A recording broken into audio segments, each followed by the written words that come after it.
Remember when everything used to look like this? Glossy icons, smooth gradients and a kind of futuristic vibe. If you do, you're probably thinking of Frutiger Aero. Frutiger Aero was this visual design style that emerged in the mid-2000s. Most people know it because of Windows Vista and Windows 7. But not just Windows was like this. There were soap dispensers that were themed this way, shops were too.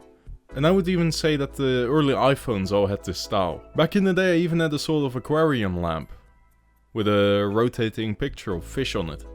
Not the one in the background, by the way, I specifically bought this one for the video. And this fish lamp is also heavily dropshipped, so watch out. While the style was popular in the mid-2000s, the term Frutiger Aero itself only came around in 2017, when Sophie Lee from the Consumer Aesthetics Research Institute coined the term. The aesthetic was popular from around 2005 to 2013.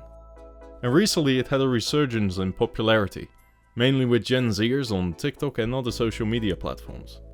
And even here on YouTube you have thousands of videos featuring the aesthetic. But anyways, what does Frutiger Aero actually mean?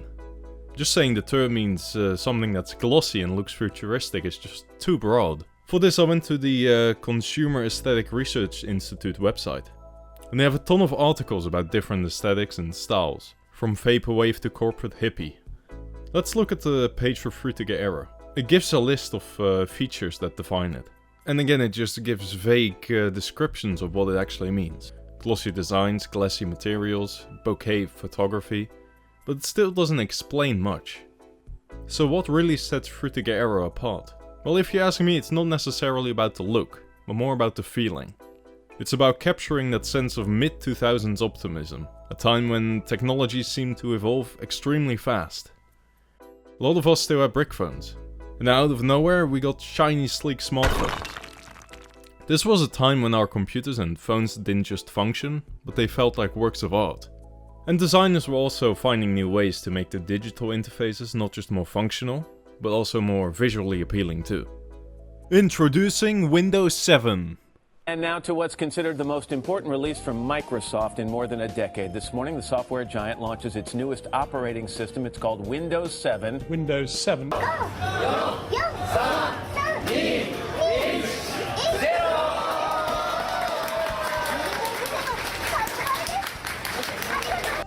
hot new long-awaited OS from Microsoft. And for a lot of people, Windows 7 was their first introduction to the Frutiger Aero aesthetic. But it wasn't the first Windows version to have this theme. Both Longhorn, which was unreleased, and Vista, which was unpopular, sort of had this futuristic theme. But there are way better videos about those operating systems. Like this one from Theo Joe, so I won't get into those. But for Windows 7, it felt like the OS of the future. Windows 7 gave us a digital environment that wasn't just practical, but also had this shiny quality to it. It felt both refreshing and clean, but not in a sterile way.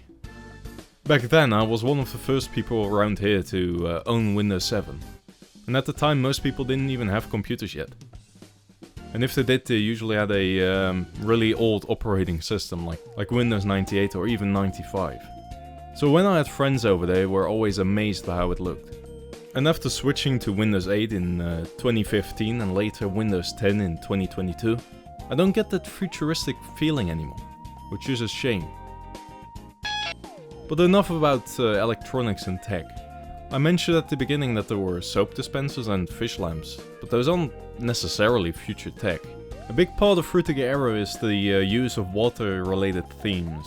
I mean, there was even a aquatic toilet seat. The water themes added a sense of calmness and serenity.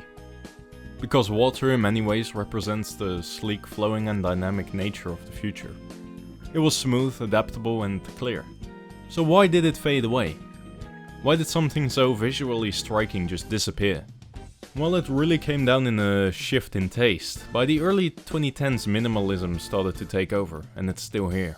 Companies knew that what they wanted to sell was going to sell anyways. So why would they spend time and money into making something look cool? They also found flat and simple designs to look more professional and grown up. Companies wanted to project an image of efficiency and modernity. And the best way to do that was with clean lines and a lot of white. I mean a lot of white.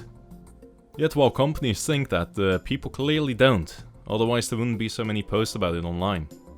So why do so many people find Frutiger Aero so nostalgic? I think it comes down to more than just the aesthetics. It's about what those designs represent. Frutiger Aero takes us back to a time when technology felt fresh and full of possibility. For a lot of us it was a period of firsts. The first time going online, the first time exploring what a computer or a smartphone could do. Everything felt so futuristic back then. Like we were stepping into a new digital age where anything was possible. This wasn't just about flashy graphics or transparent windows. It was about a moment in time when tech felt pretty much magical. Remember those glossy icons and smooth animations? They weren't just showing off, they were saying, look at what our technology can do. It was all about pushing boundaries. And not just in terms of functionality, but in terms of imagination. But in general, this aesthetic brings back memories of simpler times for a lot of people. And that's why people look back on it with such fondness. So could we see a comeback? Maybe. We're seeing a resurgence of Y2K and early 2000s hype among Gen Zers. And some designers as well. Back in the day there were companies that made special computer mice with their brand in it, and they were filled with water and whatnot. And lately, if you look online, you can find wireless versions of these mice. So yeah, I think part of this futuristic hype might come back, and it would be cool to see. Anyways, what do you guys think of Frutiger Aero? Should it come back or is the product of the past? Let me know in the comments below. Anyways, thank you all for watching and make sure to subscribe, and have a nice day.